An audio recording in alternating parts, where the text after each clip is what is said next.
What I remember more vividly, if I think back to the early 1970s, was Bob first going to television. He was on CBC.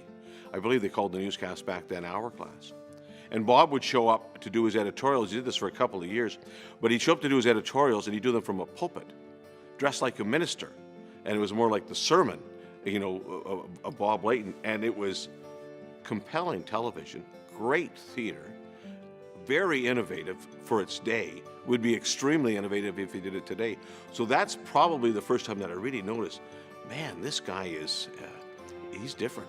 He's fantastic. Good morning from the 630 CHED 24-hour news center. Bob was the staple to find out what happened during the night, and this is back in my police days. Bob always knew what was going on. Him and Ed Mason, their sources throughout the police service were phenomenal, and we always knew what happened the night before as we drove into work. He is totally immersed in being what Bob Layton should be in his view. Very professional. I worked alongside him for years and years and years. And he sits there and he puts everything on the screen in front and writes everything that is there to make sure it's right. Then he goes over it. If he's recorded something like his daily editorial, and I see him there listening to it. I'm Bob Layton. Big Brother is watching you. It's to make sure that it was what it was intended to be. He is that meticulous. That's why he is in a class by himself. I guess the thing that I have always really respected about Bob, and there are a number of things, but one of them is the respect that he has for not only his coworkers, but for the audience. Anyone that has been in our newsroom when Bob's on shift. We were talking yesterday about those revolving doors at the law courts and all of a sudden you can kind of see them perk up and they're looking, and it's what they're doing is they're listening to Bob Layton after 40 some odd years in the business, practicing his newscast before he goes on air, complete with the I'm Bob Layton. I'm Bob Layton. He wants to make sure that when he cracks that mic that he's at his best every single time. Well, Bob, I got to know Bob very well when I was part of the original planning committee of a police helicopter. And we were doing stuff in the background, trying to get it up and running and everything like that. And all of a sudden, Bob, on one of his editorials on the radio station, said, should the police have a helicopter? And I believe within that first week, people had already donated $50,000.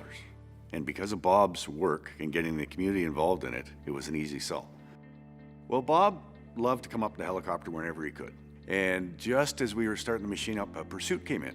So Bob arrives at the hangar, said, come on, Bob, we're doing a hot load. We're loading up as the rotors are going. We throw them in, and within 2 minutes, we're in the pursuit. That lasted for 45 minutes. And Bob is giggling like a little schoolgirl because this went on and on and on. And he says, this is why I raised the money for the helicopter. Working with Bob, I really understood how he was a mentor and a teacher every day with people. And what I saw was him reaching out to everybody, giving them a pat on the back and a thanks and a congratulations for a job well done, but also with a little tip all the time, like a little bit more of this, a little bit less of that, looking at their writing and analyzing it and telling them how they can improve it. And he was constantly teaching.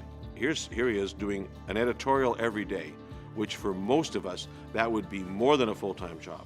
Then he's doing an entire run of newscasts every day, another full-time job, and then he's leading a news department at 2 radio stations. Here's one guy doing 3 big jobs and doing them all very well. But just the editorial work alone, to come up with an editorial every day, 5 days a week, there's nobody that can do that. Nobody else could do that.